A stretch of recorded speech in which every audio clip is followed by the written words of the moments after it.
কুমিল্লা দক্ষিণ জেলা জাতীয়তাবাদী শ্রমিক দলের দোয়া ও ইফতার মাহফিল।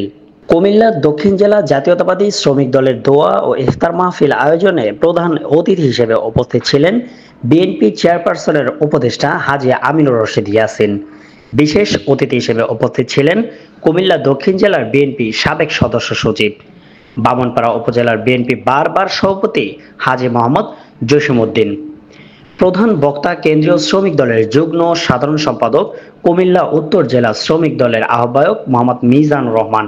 সভাপতিত্ব করেন কুমিল্লা দক্ষিণ জেলা শ্রমিক দলের আহ্বায়ক, কুমিল্লা দক্ষিণ জেলা বিএনপির নবগঠিত আহ্বায়ক কমিটির যুগ্ম আহ্বায়ক হাজী মোহাম্মদ তাজুল ইসলাম সহ বিভিন্ন উপজেলা পৌর শ্রমিক দলের নেতৃবৃন্দ উপস্থিত ছিলেন। এছাড়াও ব্রাহ্মণপাড়া ও বুড়িচং উপজেলা শ্রমিক দলের নেতৃবৃন্দরা উপস্থিত ছিলেন। কুমিল্লা ক্রাইম বার্তা ডেস্ক রিপোর্ট।